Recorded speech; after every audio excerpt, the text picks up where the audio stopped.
me pidió.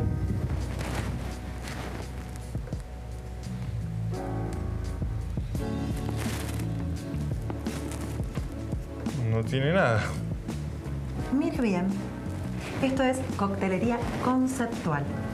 Solo para entendidos. ¿Quiere beber algo más? Bueno, tráigame un vino. Blanco, tinto. No, un vino. Que tenga color, que tenga cuerpo, robusto. Que lo pueda ver, oler, sentir. Déjelo en mis manos. Mientras tanto, si quiere ver, le recomiendo un programa, El Faro.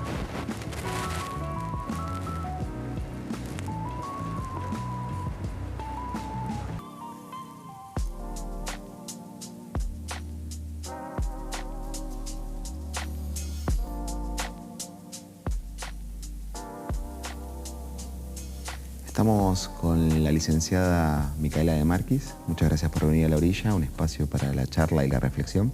Muchas gracias por invitarme. La primera pregunta que se me ocurre es ¿por qué deciden hacer una fundación en la costa? Bueno, esta fundación surge de la necesidad de atención para los pacientes con Parkinson. Yo soy familiar y soy paciente actualmente. Mi papá, mi abuelo padecieron la enfermedad. Y bueno, cuando me tocó a mí, decidí hacer algo como para que el resto de las personas puedan tener una atención de excelencia, ¿no? ¿Y por qué se te ocurrió una fundación? ¿Podrías haber hecho alguna otra alternativa? Porque bueno, la fundación te da herramientas de expandirte, no solo en el lugar en donde uno vive, sino en el resto del país y en el mundo, ¿no? ¿Y cuáles son los objetivos? Y los objetivos nuestros son promoción, prevención, rehabilitación, tratamiento y acompañamiento a las familias de los pacientes con enfermedad de Parkinson a nivel local y a nivel, ya extendiéndonos un poquito más, queremos colaborar con otras fundaciones con el fin de poder participar de estudios para colaborar con la cura de la enfermedad si es que en algún momento surge, ¿no? En ese sentido, me nombraste una serie de acciones que tienen como objetivos. ¿Podrías desarrollarlas más específicamente como para que...? Sí, bueno, la promoción sería justo esto que estamos haciendo en este momento, que es lo que podemos dentro del plazo inicial de conformar una fundación. En este plazo podemos capacitar e informar al resto de las personas, ¿no? Porque estamos acostumbrados a ver a una persona adulta mayor con temblor o rigidez y hoy en día existen 90.000 personas en el mundo que tienen Parkinson y justamente no coinciden con la edad de adulto mayor, sino que son aproximadamente entre los 30 y 50 años de edad. Entonces, no existe tampoco una estadística general y estamos colaborando también con Parkinson Argentina, que es otra fundación. Nosotros estamos en contacto con ellos y queremos generar esa estadística para establecer justamente esta relación que nos va a dar de dónde viene la enfermedad, tipos de genes, alternativas de cura. Está todo en estudio, ¿no? Es una enfermedad que tiene 200 años y que por suerte hace 2 años atrás la Organización Mundial de la Salud propone tratar 2 enfermedades e investigar e invitar a los laboratorios a eso. Y bueno, está ahora como en auge el hecho de investigación sobre la enfermedad, ¿no?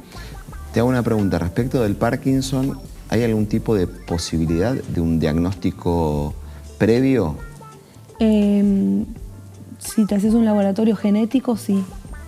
¿Cómo sería eso?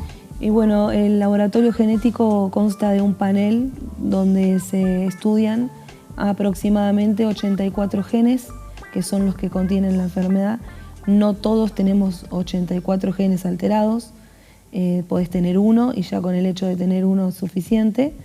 Ese panel te arroja un diagnóstico y es un diagnóstico certero porque la enfermedad en la actualidad sigue siendo clínico el diagnóstico, ¿sí? ¿Qué quiere decir clínico? Por medio de estudios físicos y alguna resonancia magnética. No hay estudios nuevos que se puedan hacer. Y cuando hablas de panel, ¿qué significaría eso? El panel es como una especie de, por ejemplo, como cuando te vas a hacer un laboratorio que te piden hemograma, coagulograma. Bueno, nada, el panel es eso. Tienen distintos nombres, los distintos genes, y bueno, se sabe cuál está alterado. De hecho, ahora se está estudiando tipo de gen y tipo de medicación para ese gen. ¿El tipo de Parkinson son similares? No hay un Parkinson específico porque todos se comportan de diferentes maneras en todas las personas. No todos tienen, o sea, existe el Parkinson en general, existen parkinsonismos también, pero por ejemplo hay personas que manifiestan temblor, hay personas que manifiestan lentitud, hay personas que manifiestan rigidez. Eso depende de cada persona. ¿Y el desarrollo médico ha podido dar con las medicinas adecuadas para cada tipo de manifestación o aún está en ensayo? Bueno, eso es lo que está en auge ahora, ¿no? Justamente yo voy a participar en breve en un estudio que se está haciendo en toda América Latina. Fui convocada para donar sangre para ese estudio, para estudiar mi gen, que es uno de los primeros identificados. Y bueno, lo que se busca es una medicación específica para eso. Pero bueno, todo eso está en estudio. Y por lo que entiendo, por lo que me dijiste, si tu abuelo tuvo, tu padre también y vos también, hay puede ser... Sí, en mi caso es gen dominante patogénico. O sea, no está comprobada que la enfermedad es genética, pero hay casos, el 1% es genético. Ah, o sea que y a mí me tocó, yo soy 1 en 1000. Son los menos. Somos los menos. Los que son por cuestiones genéticas. Sí. De hecho, yo ya sé de dónde viene mi gen, o sea, de qué familia, de qué ciudad, del norte de Italia, de una familia muy conocida, que no puedo decir el apellido por preservarlos, que vinieron a vivir al sur de la provincia de Buenos Aires. Y bueno, ya se sabe eso, ¿no? Entonces es como que se está investigando bastante. Entonces hacer visible esto es también visibilizar la enfermedad y visibilizarnos también como que somos, por ejemplo, yo tengo 35 años y soy una persona muy joven, que puedo llevar una vida normalmente, que puedo hacer todas las actividades, que trabajo, que soy mamá. No estamos condicionados, ¿sí? Eso también es importante. Bien. Si alguien se quiere comunicar con ustedes, ¿tienen algún tipo de vías de comunicación? Sí, tenemos nuestra página web, que es www.fundaciondemarchis.ar. Después nuestro Instagram, que es Fundación de Marchis. Y después la mía personal, que es Parkinson Juvenil. Eso, Parkinson Juvenil. Ahí va. Bueno, Micaela, muchas gracias por este ratito que compartiste con nosotros.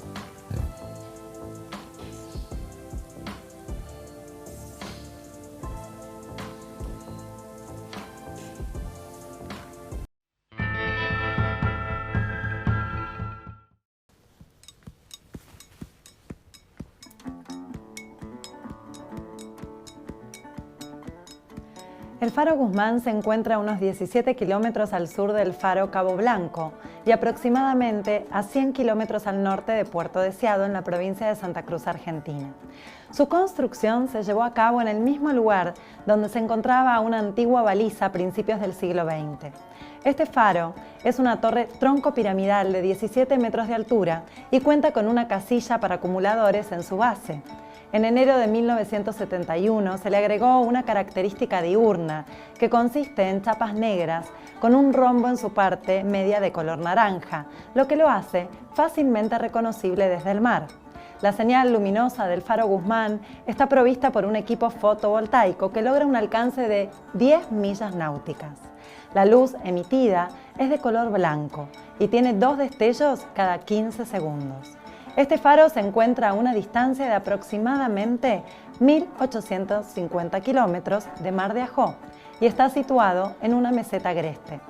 En la zona es posible observar algunas pingüineras y diversas aves marinas, lo que lo convierte en un lugar de interés para la observación de la fauna.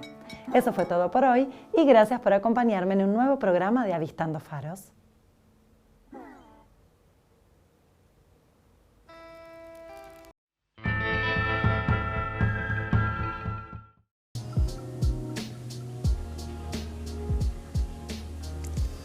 Bueno, en el libro Más acá del bien y del mal, al final de ese libro hay la transcripción de tu intervención en el Congreso el 17 de mayo de 2018, en plena discusión en torno a la legalización del aborto. Y vos, bueno, marcas una serie de cosas. Es una intervención corta y muy contundente, muy cargada de cosas. Hay 2 cuestiones que me parecían interesantes, así como disparadoras, para retomar ahora en un momento donde se dice o percibimos o tenemos el temor de retroceder en ese sentido por la coyuntura que nos toca, la coyuntura electoral particularmente. 2 de las cuestiones que me parece que estaban así como muy interesantes y muy potentes que marcabas era una, ante el discurso liberal que distingue 2 individuos llamados 2 vidas, vos marcabas más bien un conflicto, digamos, ¿no? Un problema que en el embarazo hay y no hay un otro, ¿no? En primer punto. ¿Y qué significa asumir eso? Asumir esa condición. Y por otro lado, la distancia entre derecho y experiencia, ¿no? Es decir, conquistar un derecho, ¿a qué velocidad va respecto de bueno, la experiencia concreta, las redes concretas existentes, etcétera? Y bueno, ¿y dónde estamos ahora respecto de eso? Sí. Creo que ahora, el otro día leí una entrevista en Anfibia donde hablaban de esta situación electoral y donde había un pibe, esto es Rappi de Milei, que había sido acá, que orgulloso también de su pasado acá, pero que en un momento se distanció por el apoyo a Chávez, después por lo de Scioli, la candidatura de Scioli, pero lo que lo definió de irse del caísmo al mileísmo es la cuestión del aborto. Entonces, él se reconocía provida en el 2018 y me pareció muy interesante eso, porque vi a lo largo de la historia de estos últimos, digamos, 70 años, que en muchos países el debate del aborto definió elecciones, definió la reunificación de Alemania, en Estados Unidos. O sea, es algo tan privado, tan doméstico, tan singular, tan cotidiano y a la vez de un nivel de politicidad inmenso. Entonces pensé algo que me parece muy importante para los tiempos por venir, que es qué pasa, que tiene que ver con lo que vos planteabas, que planteé en el 2018 en el debate del Congreso, que es cómo escuchamos al otro o cómo no lo escuchamos, ¿no? Quiero decir, la legitimidad que tienen el discurso del otro, el discurso del enemigo, diría, no del otro solo, del enemigo. O sea, creo que, vuelvo un poquito atrás, en el sentido de que se supone hoy que tenemos derechos conquistados, pero se llaman derechos saldados, ¿no? Derechos consensuados. Pero esto ya estaba, esto es un retroceso. Como si el derecho al aborto o el derecho a la huelga o el derechos laborales fueran en un lugar de progreso, como el tiempo pasa y no vuelve, los derechos pasan y no vuelven, en el mito del progreso, donde quedamos entonces como sorprendidos de que todavía hoy se pueda poner en cuestión y se llama ignorancia, falta de cultura, ¿no? Los que tienen una posición contraria. Entonces yo creo que ahí no se escucha la legitimidad del discurso del enemigo, ¿no? Y creo que esto para mí es muy importante. El enemigo se lo demoniza como, bueno, el mal versus el bien, el odio versus el amor, etc. Y creo que hay algo que yo descubrí hace mucho, creo que en lo primero que sentí que pensaba, que escribí, que está en este libro, que es cuando las Madres del Plaza de Mayo, 1984-85 fue este artículo, cuando yo quería comprender qué pasaba. Y bueno, había revistas de izquierda que decían las madres son las únicas que tienen bolas, ¿no? Son las únicas valientes. Yo estaba en un grupo feminista que me dijeron, no escribas a las madres porque son muy piolas en lo político, pero un desastre respecto al feminismo. Hasta que encuentro un texto de un editorial del diario La Nación, donde dice, las Madres de Plaza de Mayo ejercen un terrorismo sentimental. Y ahí se me iluminó, porque ahí el enemigo captaba un núcleo de verdad que nos fortalecía a nosotros, los debilitaba a ellos y lo vieron. Porque unos hablaban en un lugar de política, otros hablaban de sentimientos, y las madres juntaban eso. Entonces yo ahí pensé cómo escuchar el núcleo de verdad que plantea un enemigo. Mucho después, respecto del aborto, fui viendo eso, y eso en relación a la experiencia que vos decías, porque digo, los discursos a favor de la legalización del aborto en general eran elección libre, no hay otro, es un puñado de células, la verdad científica la tenemos nosotros, esto es un derecho humano.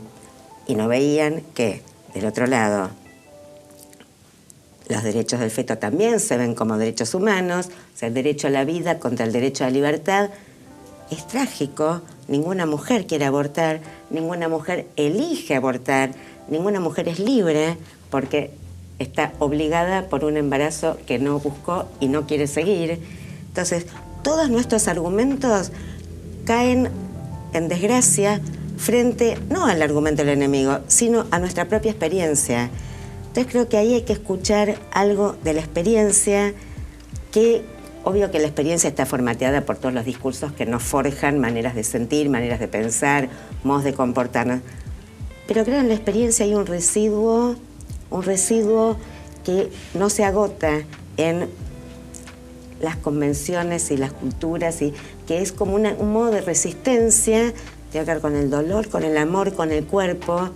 Y creo que si no escuchamos eso que nuestros enemigos escuchan muy bien, vamos muy mal. Está bueno. De alguna manera también el reconocer esa legitimidad te permite volver sobre la pregunta por la propia legitimidad, ¿no? Es decir, sí, y intuyo que esa legitimidad tiene que ver con la experiencia, ¿no? Y que entre la relación entre legalidad y legitimidad también ahí, ¿no?, encuentra una tensión. Claro, o sea, cómo volver legítimo lo ilegal. Creo que eso es muy importante, porque de algún modo, tanto con las Madres de Plaza de Mayo, frente a la dictadura militar, eran ilegales, pero más legítimas. O con el aborto, era ilegal, clandestino, y estaba legitimado incluso por los que estaban en contra del aborto, de la legalización del aborto, porque todos reconocen que abortan, aunque estén en contra del aborto. Entonces creo que lo que vos decís, las dos vidas, toca el punto nodal, ¿no? Que es dos vidas o una vida. Y me parece que esa confrontación nos deja lejos de la experiencia, de los dos lados, ¿no? Porque no es un puñado de células. Hay dos vidas, no sé, en algún sentido sí. Ahora, no es lo mismo para nadie matar a una persona que ha nacido que abortar, que ni siquiera está puesto en el Código Penal el aborto como dentro del matar a otro. Esta es otra figura diferente que la del homicidio. Entonces, me parece que lo que estamos atados es a no contradecirnos. Como el nuevo pecado, o sea, el pecado ahora no es sexual, el pecado es contradecirte. Y te ponen contra la pared y te dicen, vos dijiste hace 10 años otra cosa. O te contradecís. Y la vida es contradictoria. Entonces, y la experiencia es contradictoria. Pero si arrinconamos la experiencia frente al discurso lógico, nos quedamos impotentes, porque nos quedamos lejos de la vida. Entonces yo diría, ¿qué pasa en el aborto? Hay otro y no hay otro. Y esto, que es una contradicción lógica, para la vida no es una contradicción. O sea, ¿estamos a favor de la vida o de la lógica? Bueno, me parece que eso es una buena forma de quedarnos pensando. Y sí, creo que hay muchas cuestiones teóricas, políticas, sentimentales que podrían pensarse desde esta pregunta, ¿no? Si el pensamiento vivifica o el pensamiento mutila la vida para que nos adecuemos a los principios que suponemos que tenemos, ¿no? Y me parece que hay algo ahí con la especularidad de discursos que es como que tenemos miedo de que nos haga daño compartir un poquito algo con el enemigo. Y creo que eso es como una idea de inmaculación, ¿no? De estar inmaculados. Donde, por ejemplo, se dice, bueno, ellos mienten, nosotros decimos la verdad. Como si el otro no quisiera otra cosa, no buscara otra cosa, no demostrar otra cosa. Y nosotros también. Uno puede demostrar lo que quiere. Hay gente que demuestra, ya lo estamos viendo ahora en Argentina, que son otros derechos conquistados que se suponía que estaban saldados, ¿no? Saldados quiere decir liquidados como conflicto. Y todo se puede demostrar. Que Auschwitz no existió, que los desaparecidos estaban en España, ¿no? Y también se puede demostrar que el feto es un ser humano, que el feto no es un ser humano. Uno busca las pruebas que necesita para lo que quiere y las encuentra. Y creo que salir de la lógica, ir a la experiencia, es un recurso político muy importante en este momento. Muchas gracias.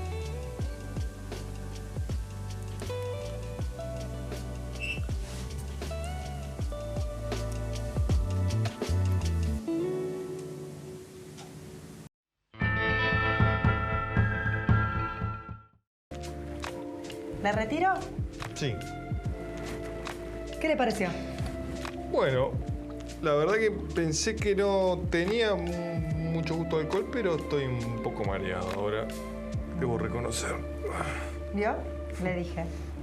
¿Disfrutó? He pasado, debo confesarle que he pasado una noche extraordinaria que no ha sido esta. ¿Quiere algo más? No. Le voy a pedir la cuenta y lo que sí me voy a quedar viendo el final del Faro, que es un programa. ¿Cómo no? Viene la música, ahora la mejor parte.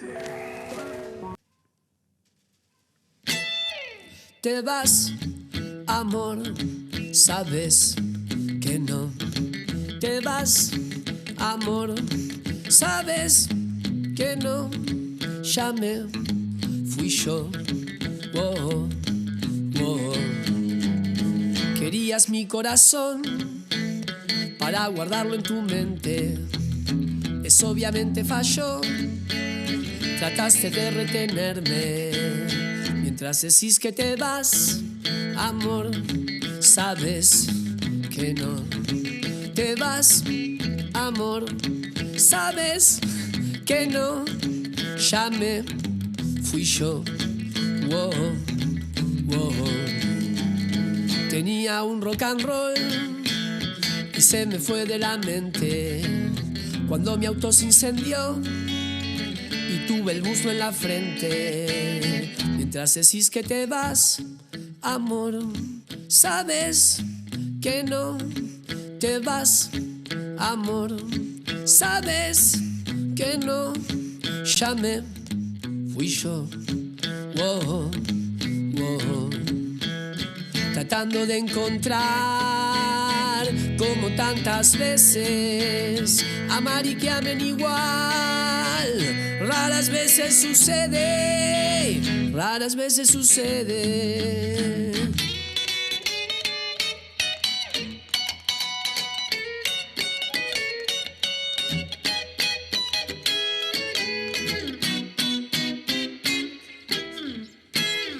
Te vas, amor, sabes que no. te vas, amor. Sabes que no, ya me fui yo. Wow, wow. Mientras decís que te vas, amor.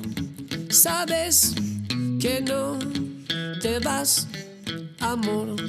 Sabes que no, ya me fui yo.